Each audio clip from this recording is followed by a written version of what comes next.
Hello and welcome. My name is Megan Lucky, and this is A Lucky Life. Come along with me as I try and get to know myself better and hopefully help you get to know yourself better too. Hey guys, happy Thursday. I hate that so much. You know what? I need a drink. I actually think I'm gonna get a beer to start this. Okay, yes, it's a cider. Sue me.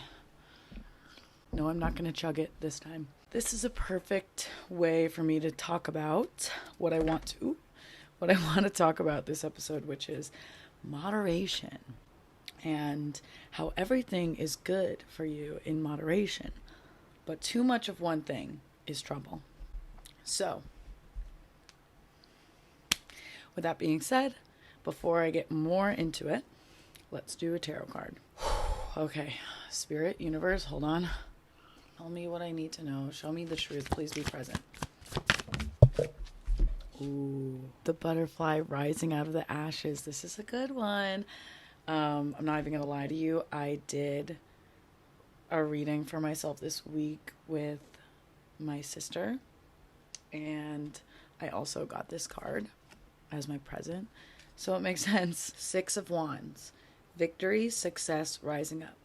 From the dark and tangled branches emerges a butterfly. New life takes flight. If you're not reveling in the joy of success already, you will be soon. The 6 of Wands is a card of victory, of rising up against the odds. The obstacles have been relentless, but now is not the time to look back upon them. The more pressing question is, where will you go with your new set of wings? Great transformation, moving with integrity and authenticity, not forcing your way through life anymore. Third eye expansion. I mean, yes. I'm very excited about that. I also feel that's the path I'm on right now. I'm really trying not to force my way through life anymore, trying to get off of the rat race and out of the mindset of what is everyone else thinking about me, instead of what am I thinking about me and how can I improve that and what feels good to me, aka living authentically. So that feels really good. I definitely have been trying to reframe the way that I'm looking at where I'm at right now versus my future. Kind of like what I talked about last week with goal setting. There's one of the questions says, where are you now in the present versus where you want to be? And it's hard because that one's like, well, I'm at 0. It's hard not to feel like overwhelmed about how much you have to do, but you really do have to move backwards. You have to go to the goal and move backwards and then think, okay, how do I navigate from this point to get to where I want to be? And how can I still appreciate where I am now and simultaneously be wanting to get to a different state? I definitely feel I struggle with the fact that I'm living at home. It's so funny because this is my childhood bedroom. It looks a lot different than when I grew up in it. But it's funny because like when my mom was like, I think we're going to turn your childhood bedroom into a guest room. Like, you don't think you're ever going to live at home with us again, right? I was like, no, never. Like literally never. And now here we are. But my therapist said, and she's right, it's not a coincidence and it's on purpose that I'm living at home right now. And so what am I learning? What can I learn from this experience? And because I said to her, I was like, when people ask me, you know, how are you doing? Like my initial response is kind of like, well, living at home kind of sucks, but I'm saving money and I'm going after some passion projects and goals that I've never really had the energy to work on before, and I'm taking the summer to really do that. But I don't even say most of that part. I just say, yeah, like living at home kind of sucks, but I'm saving money, you know, and working on some stuff. I can't really get over that like living at home sucks part in a lot of conversations that I'm having, because I think part of me thinks, oh, they're focused on that, so I need to focus on that in the conversation. And then another part of me that rings true. So it's not like I can lie and be like, it's amazing, I love it so much. Like, no, I want to live on my own. I want to have nothing against my family. I just want to live on my own. So that's a goal that I have. And I should be honest about, like, if I'm not feeling like, oh, it's so great, I love it so much, then I shouldn't say that. But I should be like working towards focusing on what I'm learning, what I'm getting, and the positive in general, so that it naturally comes up as a positive in conversation. I got my eyebrows microbladed this week. And if you don't know what that is, it's like a temporary kind of like it's a tattoo where they draw like really realistic hair in your eyebrow to give them a more defined shape. And if you don't know me, and if you don't know this about me, I used to have trichotillomania, which is like I rip my eyebrows out. I got that in high school, I would say, from anxiety amongst other reasons that I would have needed this coping mechanism. And it's a compulsive, subconscious disorder that makes me rip out my eyebrows. And I really struggled with it growing up because I didn't understand why I was doing it. And I didn't want to be doing it, which made it worse. And then one day I had like hardly any eyebrows. And my mom was like, I was going to a neurologist for my ADD. She was like, you should ask your neurologist about the eyebrow thing. Because I was like trying to explain to her, like, I don't want to be doing this. I don't know why I'm doing this. So I was like, fine. Even though I didn't have the best relationship with my neurologist, I would see him every 6 months. I associated him with what was wrong with me and that my parents had taken me because they were desperate for me to be normal because I had ADD and I wasn't functioning the way that others thought I should have. So I kind of like resented him a little bit. And every time I would go, I remember being so like pissed that he would be like, write a sentence with a comma in it. And I was like, I'm not fucking stupid. I know how to use a comma. And just kind of like didn't connect with him until I have a very distinct before and after memory of this. So I told my doctor about it. He was like, oh, this is what this is. This is trichotillomania. You know, this is a compulsion that you can't control. It's anxiety based. And he brings my mom back in the room and is like, explains this to her and tells her, when you tell Megan to stop doing it, it makes it worse. She doesn't want to be doing it. So it's already not something she's conscious of and able to stop. But then when you tell her to stop, it makes her anxiety worse. And then it creates an even bigger cycle of this. And I remember feeling so much relief that day. Being like, I'm not fucking crazy. I don't want to be doing this. And it just felt like such a relief to hear this. It definitely improved after that day. I think just knowing that I wasn't crazy and that it was a coping mechanism was huge for me.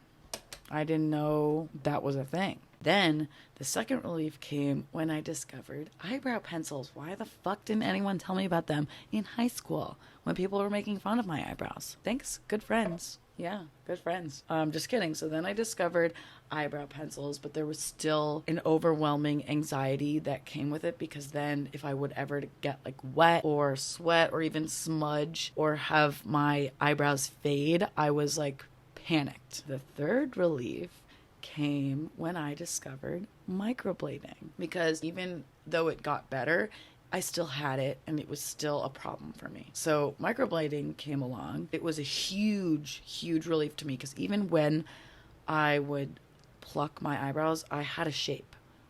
I had something to work with. I didn't have to worry so much about going swimming and not having any eyebrows coming out of the water. That was really huge for me to discover, and I've been doing it ever since. I've been keeping up with it, even when my eyebrows are great, and sometimes when they're not. Like, I keep up with it because I feel so much better having something there.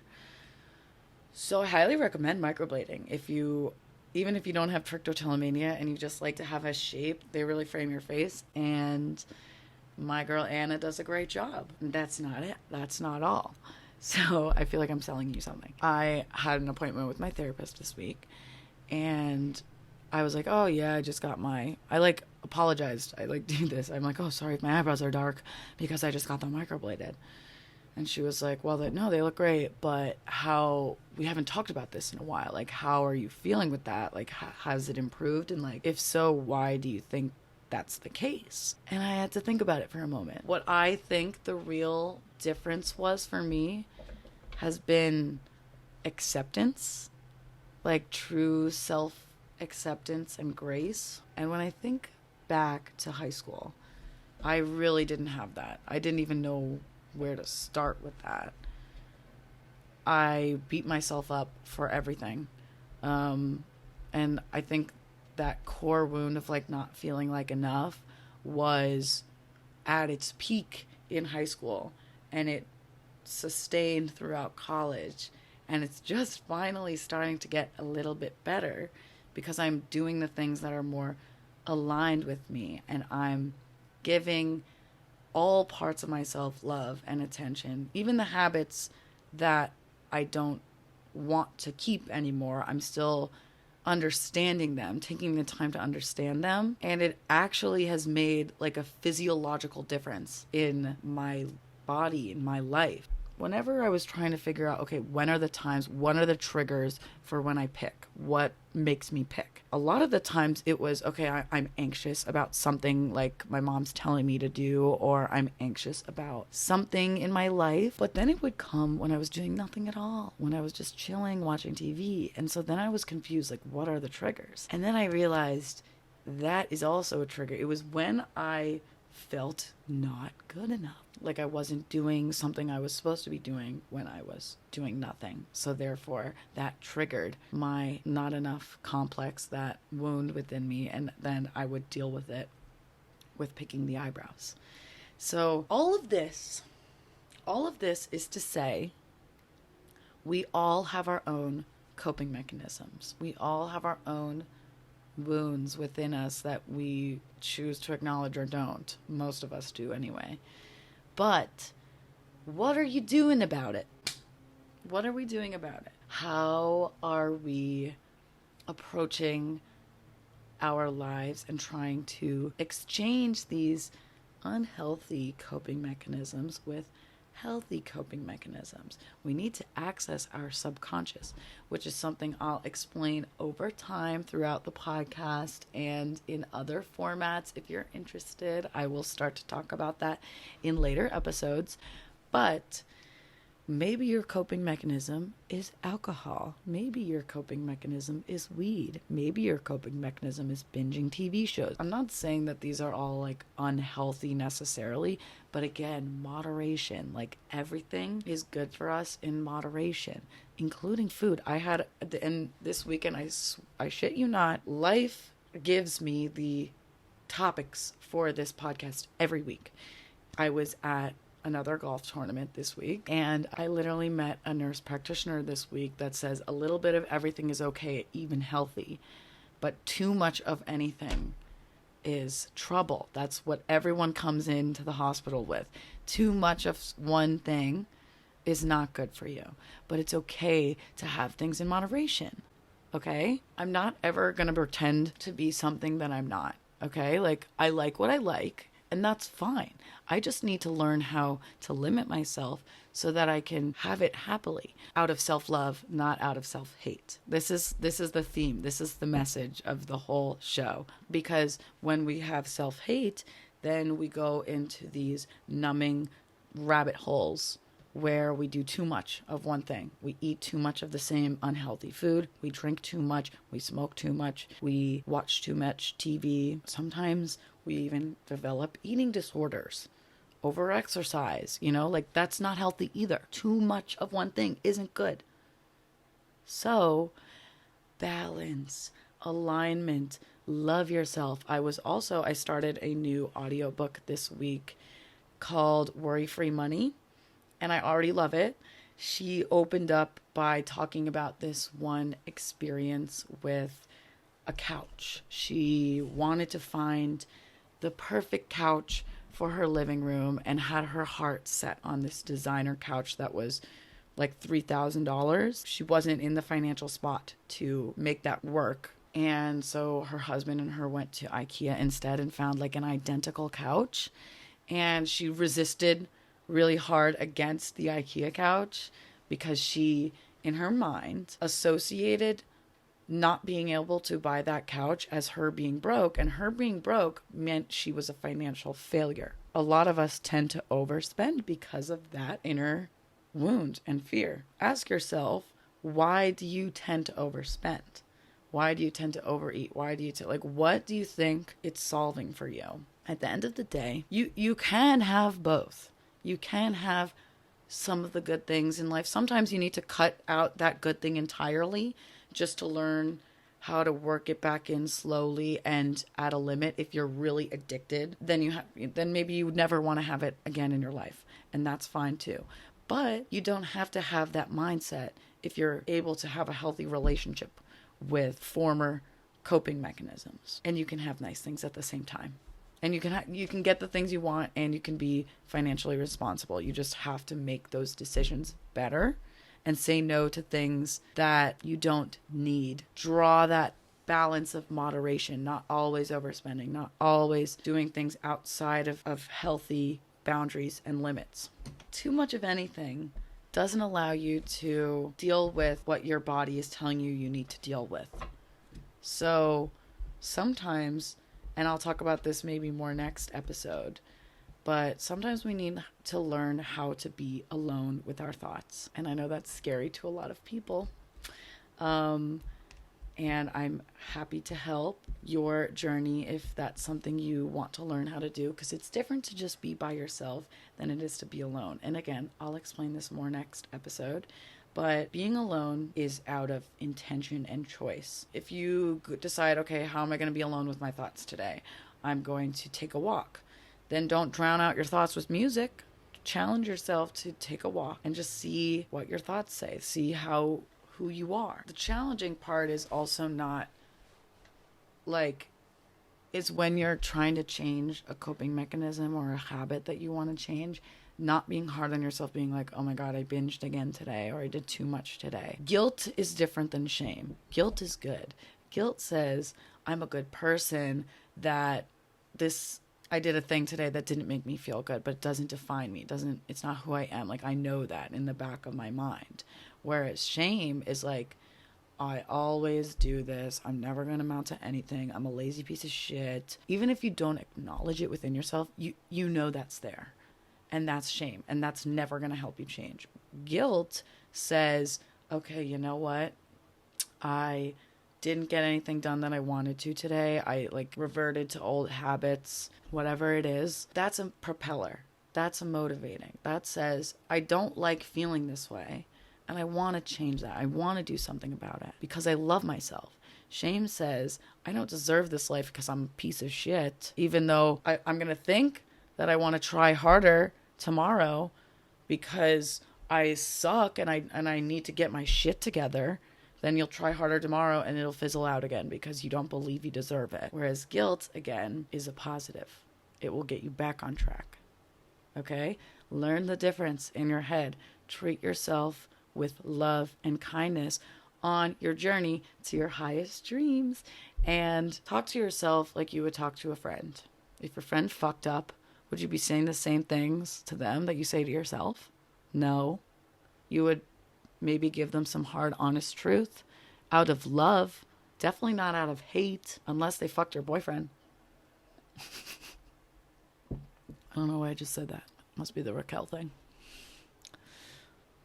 No, a dear friend, if they fucked up in their own lives, what would you say to them? How would you make them feel better, but also showing them the truth and helping them get to where they need to get to in life? You wouldn't say the same harsh things that you say to yourself to your friend.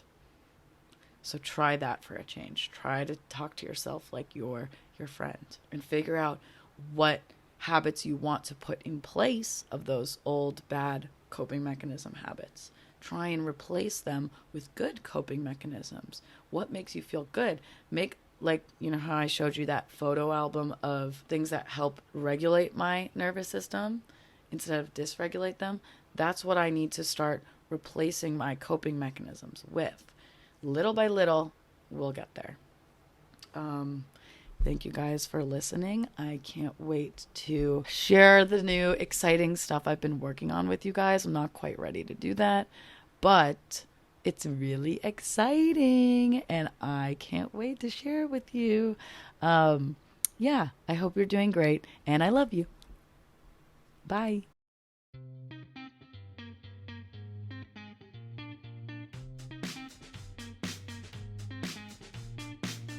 Hello and welcome. My name is Megan Lucky, and this is A Lucky Life. Come along with me as I try and get to know myself better and hopefully help you get to know yourself better too.